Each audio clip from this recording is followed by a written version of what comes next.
going to move you a little bit. There we go. All right, guys. Welcome back to another episode of the Elite Development Podcast. We are going to get into the show in a minute here, but before we get into it, as always, the goal of this show is to help athletes reach their true potential in their athletic careers, to help athletes build their dream careers in sport. And honestly, more than anything, is to give you guys a path to help you understand what it is you need in order to reach those levels that you're trying to reach. So we're going to get right into the show. Today we're talking about comfort zones, and we're talking about how your comfort is killing you, and we're going to get going in 3, 2, 1. Welcome, everybody, to another episode of the Elite Development Podcast, the #1 show for athletes looking to gain an edge on their opponents and build their dream careers in sport.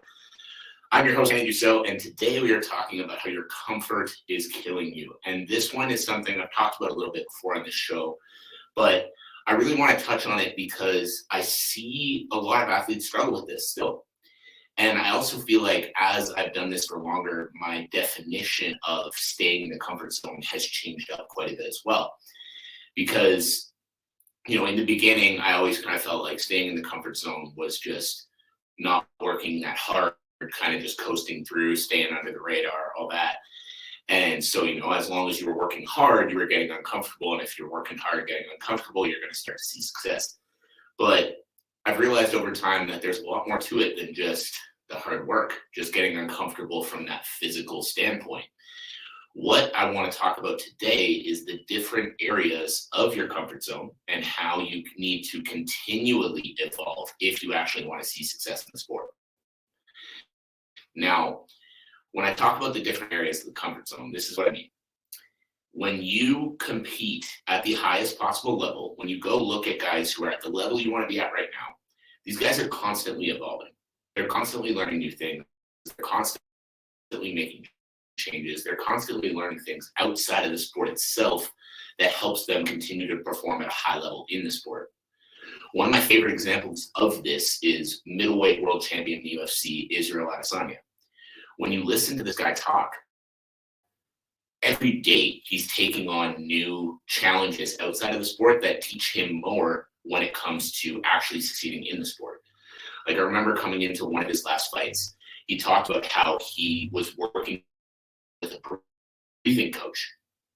And so this dude that's already at the highest possible level of the game is still bringing new people on the team to teach him new things to give him more advantages. And a lot of people struggle with this because a lot of people think, I'm working really hard, I'm working really hard, so I'm continuing to get better, and as long as I can continue to get better, I'm going to make it to the top level of the sport. But what you don't realize is that after a while, you showing up to the gym every day for 2 hours a day is your comfort zone. And it is your comfort zone because that's what you've gotten used to doing. And so you're continuing to just do that same thing, continuing to work hard and thinking that that's going to be the difference maker for you. Now, don't get me wrong. If you're showing up to the gym every day, training for an hour and a half, 2 hours, whatever it is, and you're going to continue to get better for sure.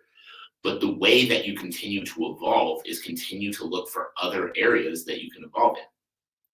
So my challenge for you guys as you listen to this is think about what area you're lacking in.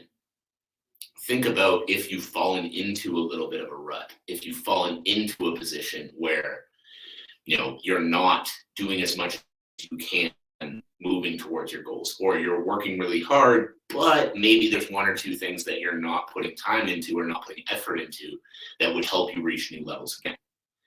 One of the examples when it comes to this kind of stuff, when it comes to getting out of the comfort zone and continuing to evolve, is I've talked about this a little bit already before as well, but for myself, I wake up at 4:30 every single morning. And the reason I wake up at 4:30 every single morning is because I don't like waking up at 4:30 every single morning. But by forcing myself to do this extra thing that's a little bit uncomfortable, that's never fun to do, what it's done for me is it's helped me improve my mindset. See, I was a hard worker before doing that. Whether I was getting up at 8 o'clock in the morning, 6 o'clock in the morning, whatever, I was already working hard. And there was no denying that. I think if anybody who knew me well would say the same thing. But by making that change, what it forced me to do is it forced me to change. It forced me to continue to evolve because I was already working hard, but one area that I was struggling with was the area of self-belief, the area of self-confidence. I knew that I had goals for my career. I had income goals. I had impact goals with athletes. I had things that I wanted to do. But I always struggled with the idea of, am I really worthy? Am I really somebody who's going to be able to accomplish these goals I have for my career? And then I started to think about, what the next level of me looked like, what that, version of me that was maybe worthy of accomplishing those goals looked like. And one of the character traits that I came up with for that person, the person who wants to never have to think about money, the person who wants to be helping hundreds of athletes worldwide, the person who wants this podcast to be one of the top podcasts in the world for athlete development, that person does what they say they're going to do. That person has integrity in their commitments. So every single day, I picked a time that I knew would be difficult to stick to. And every single day, I started waking up at that time to prove to myself that I'm a person who has integrity in their commitments. When I commit to waking up at 4:30 in the morning, I do it. And I have not hit the snooze button one time in 2023 while doing that. And the time of this episode, it is July 31st right now. So that's seven solid months of sticking to that commitment. Now, I know that's a commitment that I'm never going to break because the idea of breaking it now just feels wrong. In the beginning, it was hard to force myself to do it. Now it's hard not to do it. And so what I want you guys to think is, even if you're showing up to the gym every single day, even if you're working hard, even if in your head you're doing the things that need to be done, start thinking about the areas that you can level up mentally, that you can level up physically, or that you can just level up as a human being. Because there always will be one. Like I said, Israel Adesanya, as a multiple-time world champion, is still bringing new people into his team, bringing on a breathing coach. And doing this type of thing is going to allow him to continue to evolve. He's not resting on his laurels saying, I train for X amount of hours a week, therefore I'm good to go and I don't need anybody else or anything else. He's continuing to look for new levels. And one of the main reasons I thought this topic was important is because I've had that conversation with athletes before where they say, I'm already training 6 days a week. So I just need to keep doing what I'm doing and I'm going to make it. And guys, I hate to be the bearer of bad news, but no, you're not. You're not going to make it to the top level in the sport just because you work hard. Literally every athlete out there that is trying to make it to the top level of the sport is working hard. So what things are you not doing right now that you could do that are going to allow you to make it? And on that as well, something that I've had a lot of athletes say to me before is, I'm just not at the level to, as an example, bring on a strength and conditioning coach or bring on a nutritionist or, a breathing coach or start doing, the extra stuff. I'm not at that level yet. And I want to break that down because that's just crazy to me. If you have a goal of being the best in the world at something, then you need to look at what the people who are the best in the world are doing. You need to look at how the Israel Adesanyas of the world or whatever, whoever your favorite fighter is, you need to look at how they're training. You need to look at what kind of stuff they're doing outside of training itself.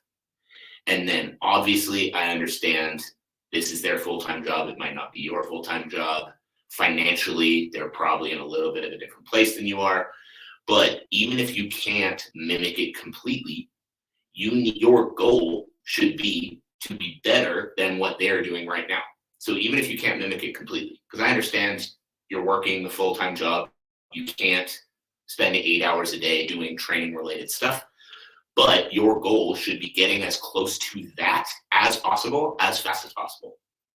So why would you not want to bring on coaches or bring people onto your team or work with people that are going to help you get there faster? Because right now, you're comfortable. Right now, you're thinking, what I'm doing is enough for where I'm at. But where you're at is not where you want to go. The level you're at right now isn't the level you want to finish your career at. And so how is doing what got you here enough to get you to that next level. It's not. And right away, you might be thinking, yeah, but I'll get to the more serious stuff when I get to higher levels. But the people who get to the higher levels are the ones who take it seriously now. The people who get to the higher levels are the ones who today are saying, what else can I do to separate myself? In big letters on a whiteboard sitting right behind my desk. So if you're watching the YouTube video of this later, you can see me pointing at it. I have separate written in big letters. And the reason I have separate written in big letters is because, similar to becoming an athlete, becoming a strength and conditioning coach and actually succeeding at it, working with high level athletes, making a living that you don't have to be worried about money all the time, and actually having this be your career is not an easy thing to do. The average lifespan in this industry is under 12 months. And in order to actually be successful in this industry, you need to show something different. We have new coaches popping up every second day in different gyms around the world. And I need to show athletes why they should work with me instead of working with one of these new coaches. So I have the word separate written up on my whiteboard because my goal is to separate from the pack. My goal is to show that working with me is going to deliver athletes better results than working with one of these coaches that's popping up on the corners every week. And so every day I'm thinking, not just how do I show up to coach, but how do I show up to coach better than I showed up to coach yesterday? So like one of the things, as an example, that I added into my coaching program the last little while is every week I'm doing a talk that all my athletes have access to about learning how to better use social media, learning how to build up sponsorship packages, learning how to promote yourself, learning how to put yourself in a position where you can make money outside of the sport so you can faster get to the point that the sport is your full-time living. And the reason I'm doing this is because I see a lot of coaches in this industry. I see a lot of coaches in this industry that are good at coaching. I don't see strength coaches that are helping in these other areas. And people might say, okay, well, but what do you know about building up sponsorship packages or about better using social media, et cetera? My social media following, granted, is not humongous. I'm not claiming to be, the world's leading expert in how to build a brand online or anything like that. But I have zero formal business education. I didn't take a business degree. I didn't take marketing courses in university. Yet I went from not having a business at all to building up a six-figure business where I work with athletes around the world. And I did that through social media. I did that through learning from people like Gary Vaynerchuk, learning from, these big online brands, and then learning from business mentors that I hired last year. So although it is for sure slightly different, a lot of these same skills that I've learned that have helped me build up my clientele and my business are transferable to my clients and my athletes building up their own brands, building up sponsorship packages, and making more money in their athletic careers. So as a coach myself, I thought, what else can I do that other people aren't going to have access to or other people aren't going to be doing that is going to show athletes the value of my services? And so I've started doing more research in all these areas so that I can provide more research, more wisdom to my athletes as well.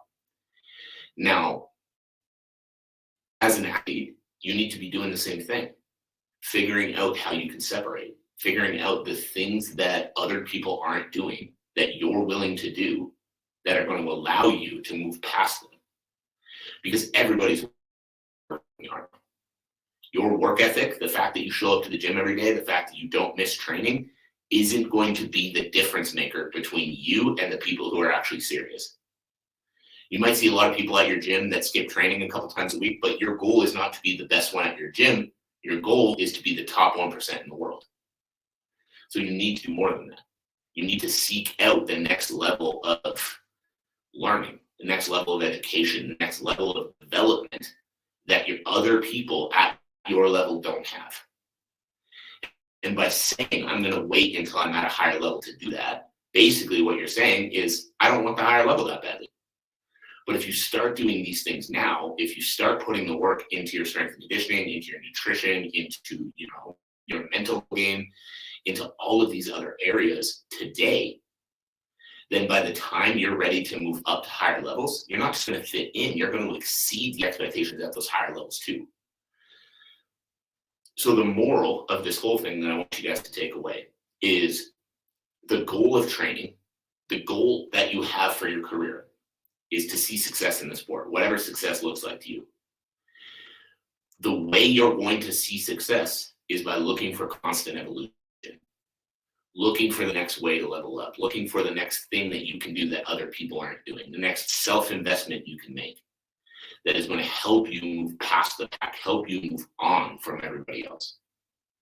Because just showing up to the gym is what everyone's doing. And if you want to separate yourself from everyone, if you actually want to make it to these higher levels like you say you do, you can't just do what everyone else is doing. You need to separate from the pack. You need to do something that's going to show the higher level that you belong there. So audit how you're spending your time right now. Audit how you're spending your money right now. Audit your life right now. And ask yourself, what is one other area that I can be improving in as an athlete? What's one other thing that I can start doing to separate myself from the pack? So guys, I appreciate you all tuning in. I appreciate you taking the time, whether you're here live or whether you're listening back to this on the podcast, watching it on the YouTube channel, whatever else it might be. As always, make sure that you subscribe to the podcast, subscribe to the YouTube channel, follow me across all social media platforms, all of that good stuff. And if you got value from the show today, I'd love to know what it is. Drop me a message on social media. All the links on how to do that will be in the show notes. And as always, my biggest ask of you guys is if you got value, share it with a friend, share it with a teammate, share it with a coach, share it with somebody who's going to benefit from hearing this message. So I appreciate you all. I hope you have a fantastic rest of your day, and we'll talk again soon.